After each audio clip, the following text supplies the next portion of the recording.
Dr. Frankl, what is the difference between people who are able to pick themselves up, get over life's problems, and those who are not?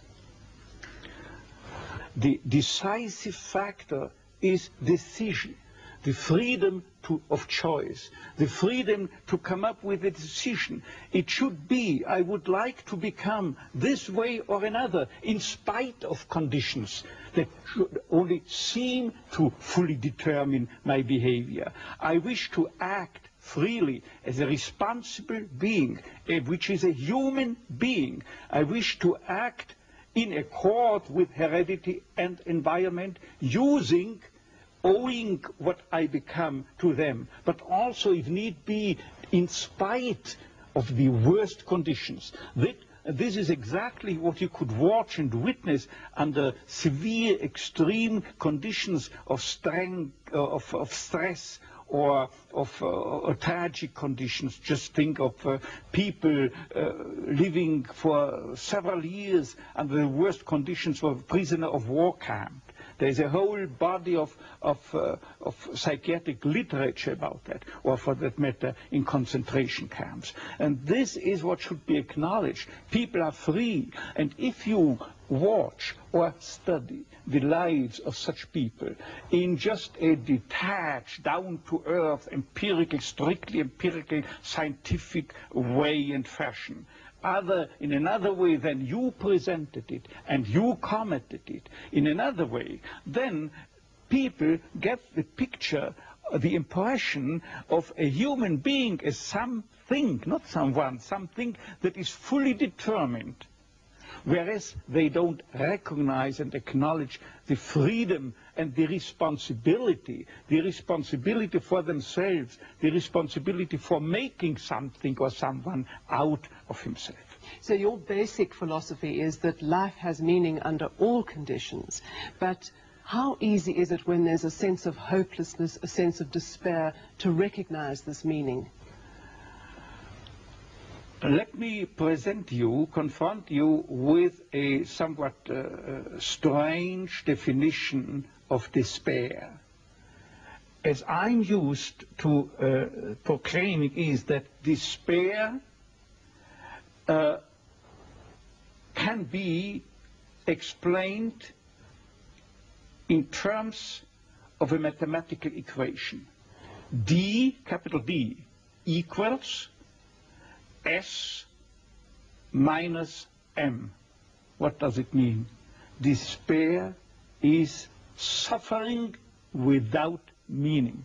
As long as an individual cannot see any meaning in his or her despair, he or she will certainly be prone to, in its suffering, I wanted to say, no meaning in the suffering, he or she will certainly be prone to despair and, under certain conditions, to suicide. But at the moment they can see a meaning in their suffering, they can mold it into an achievement, they can mold their predicament into an accomplishment on the human level. They can turn their tragedies into a personal triumph. But they must know for what.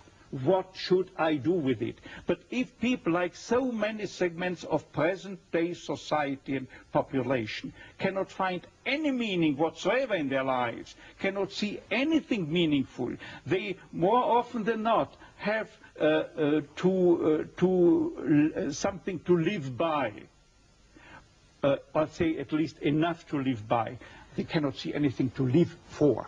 What is the answer to the question, why me? Why did this happen to me? The answer to such a question is nothing that a psychiatrist or any other type of a scientist can come up.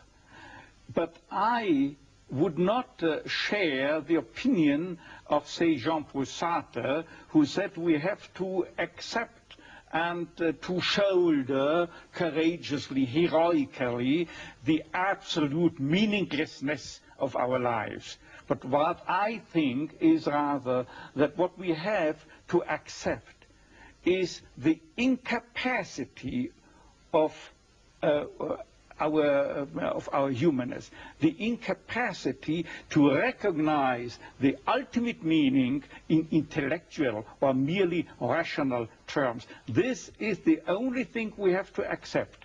But still, we may believe in an ultimate meaning, but to lead someone, say a patient, to eat the way for him to such a belief, to faith, is of course not the business or job to be carried out by a psychiatrist, but rather by a theologian. Tell me, to what extent do you feel we have choices in the things that befall us? Our freedom is a finite freedom, a limited freedom. That is to say, a human being is never fully free from conditions, be they of biological or psychological or sociological kind. But the ultimate freedom is always and remains always reserved to ourselves. That is the freedom to take a stand to whatever conditions might confront us. How we react to the unchangeable conditions is up to ourselves. In other words, if we cannot change the situation, we have always the last freedom to change our attitude to that situation. Dr. Frankl, give me an example of meaning that can be taken out of a situation of despair. I once received a letter from a young Texan student who told me his own story. At the age of 17 years, he had an accident when indulging to his diving sport. And from that time on, he was paralyzed from the neck down. And he wrote to me, "I broke my neck, but it did not break me.